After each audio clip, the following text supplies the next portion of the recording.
Consider a scenario where disparate software systems must interact, each built with different programming languages, databases, and architectural paradigms. Historically, direct system-to-system integration involved custom, point-to-point connections, leading to tightly coupled architectures that were brittle, difficult to scale, and costly to maintain. Any change in one system often necessitated extensive modifications in all others it integrated with, creating a significant technical impediment to agility and innovation.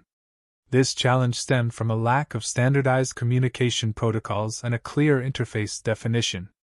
Developers spent disproportionate effort understanding internal system logic rather than focusing on feature development. The absence of a common language meant every new integration was essentially a bespoke engineering project, replicating effort and introducing potential inconsistencies across the data exchange. To address this, the Application Programming Interface, or API, emerged as a fundamental abstraction layer. An API serves as a contract, defining how different software components should interact. It specifies a set of rules, protocols, and tools for building software applications, acting as a structured intermediary that enables communication without exposing the internal complexities of either system. Imagine a restaurant patron wishing to order food. The patron does not directly enter the kitchen to prepare the meal. Instead, they communicate their order to a waiter, who relays it to the kitchen. The kitchen then prepares the food according to the instructions, and the waiter delivers the finished dish back to the patron. In this analogy, the patron is the client, the kitchen is the server, and the waiter is the API, facilitating the request and response without revealing the intricate cooking process. This interaction is fundamentally based on the client-server model. A client, such as a web browser or a mobile application, initiates a request to a server. The server then processes this request and sends a response back to the client. The API defines the precise format and expectations for both the request and the response, ensuring predictable and reliable communication between these distinct entities.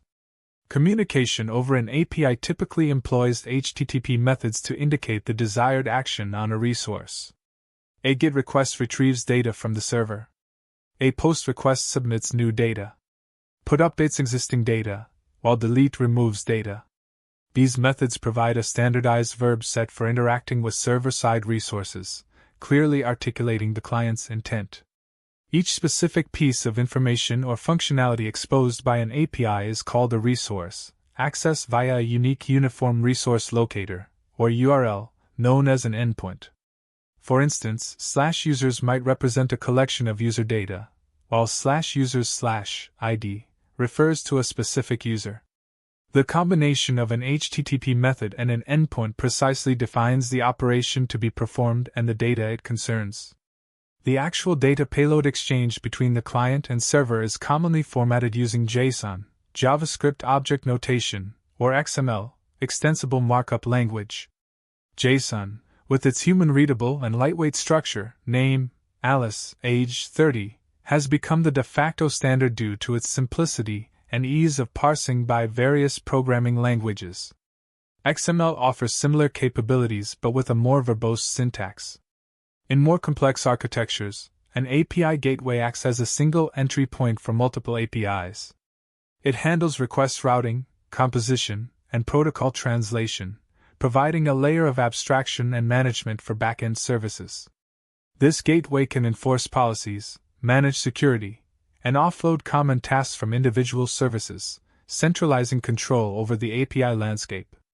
Security is paramount in API interactions. Authentication verifies the identity of the client making the request, often through API keys, OAuth tokens, or JSON Web Tokens. Authorization then determines what actions that authenticated client is permitted to perform on specific resources. Without these mechanisms, APIs would be vulnerable to unauthorized access and data breaches. To prevent system overload and ensure fair usage, APIs often implement rate limiting, which restricts the number of requests a client can make within a specified timeframe. Should a request fail, the API returns an error response, typically with an HTTP status code such as 400 bad request for client-side errors or 500 internal server error for server-side issues, along with a descriptive error message. The RESTful architectural style, or representational state transfer, is a widely adopted approach for designing networked applications. Key REST principles include statelessness, where each request from client to server contains all necessary information, and a uniform interface, which simplifies and decouples the architecture, promoting independent evolution of client and server components. The widespread adoption of APIs has revolutionized software development, fostering modularity, reusability, and scalability. By abstracting complexity, APIs enable independent development teams to build interconnected systems, accelerating innovation and facilitating the creation of rich, integrated user experiences across diverse platforms. They are the backbone of modern cloud computing and microservices architectures. APIs are continuously evolving, with new paradigms such as GraphQL emerging to offer more flexible data fetching capabilities, allowing clients to request precisely the data they need. Event-driven APIs are also gaining traction, shifting from traditional request-response models to asynchronous, real-time communication. This ongoing evolution ensures APIs will remain a critical component in shaping future digital landscapes.